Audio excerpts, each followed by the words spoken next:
So it begins. Out to Detroit, Michigan, Motor City.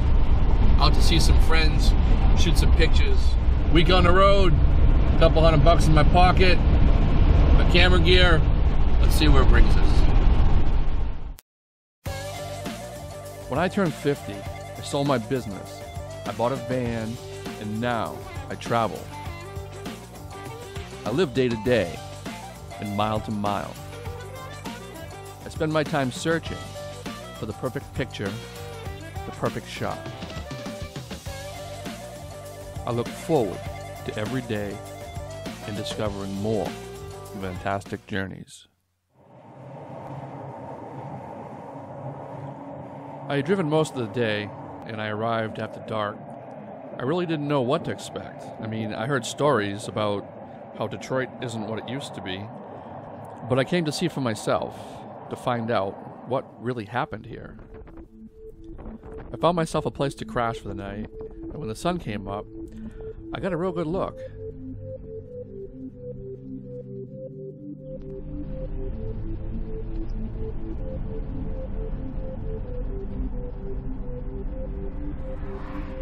I ran through town on my way out to meet some friends. My first observation is, it's empty. Where are the people?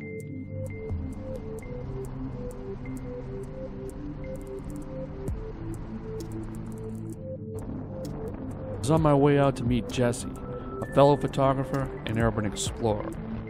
I had planned on taking a group out to Detroit as part of a photography gig. Jesse is my boots in the ground.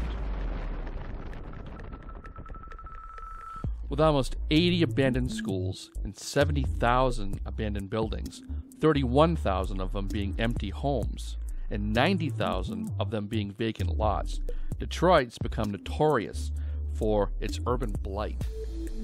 Some people refer to this kind of thing as demolition by neglect. It's a story that's told over and over here. First, the building's shut down and the power's cut. Neighborhood kids start the process by smashing out the windows. That's phase one. Phase two is when the scrappers come in. The copper pipe's the first to go, then the wire, then the aluminum window frames. With no way to secure the building, the taggers and the vandals continue the process. The water is the final phase. The process of wet and dry, ice expansion, and cracks in the concrete.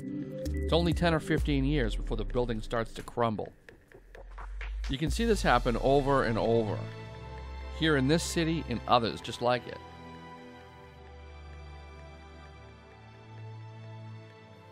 Well, we packed it up and we headed off to the next one. Just a short distance, we arrived at a church, a place that neighbors and friends had gathered to worship. Some buildings can be saved, but this one, it's going to take a miracle.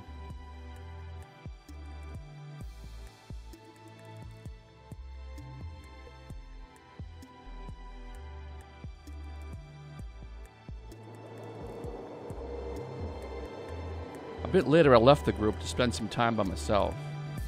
I went downtown for a rooftop view and to catch a sunset. I needed some time to decompress. I sat up there for hours.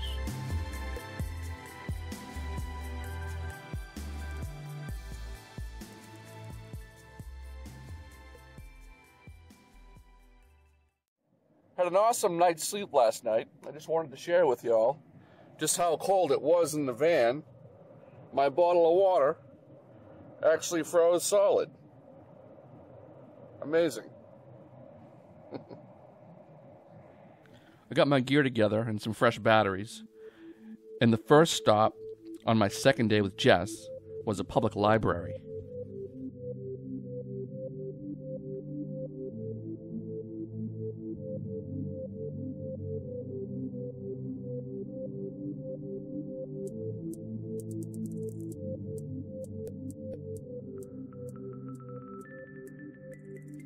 We spent an hour or two shooting there. On our way through town, we made a stop at Sister's Pie for coffee and one of the best slices of salted maple pie I've ever had in my whole life. It was only like 5,000 calories per slice. In 1905, Continental Motors built a plant here. And after Studebaker had its fingers into it, then Hudson, and with a whole bunch of different products and several different badges, the plant sits here empty. Mostly used as a forge in its day, the giant smokestack towers over the whole entire property.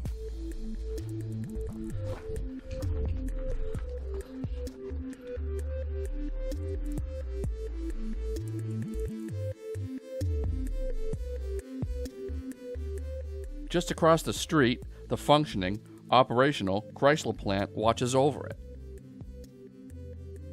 And speaking of Chrysler, our next stop was the Chrysler Plymouth Road Office Complex. That's the one that wasn't as fortunate. Walking through these halls, I can almost imagine Lee Iacocca and staff wandering about, making deals, building cars. In this complex, some of the best-kept trade secrets were hidden.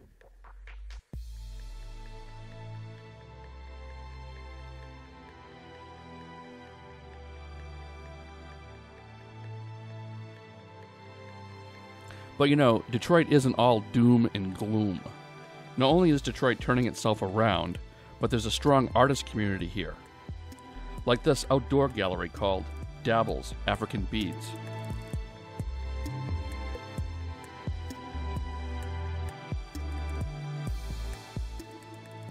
A trip to Detroit wouldn't be complete without a stop at Lafayette or American Coney.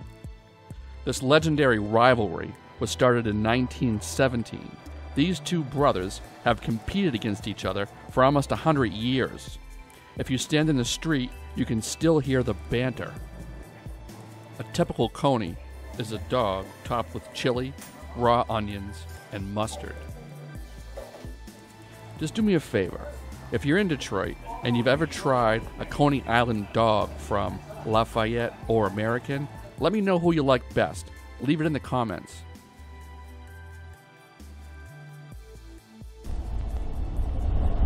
We're making a beeline for Pittsburgh. We're going to see if we can dodge this nor'easter we have coming into Detroit right now. See if we can get some miles behind us before we get 12 to 18 inches of snow.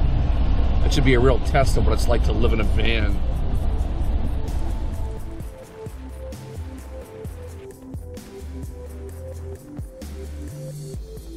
Storm turned out to be one of the worst nor'easters of the winter. To be continued.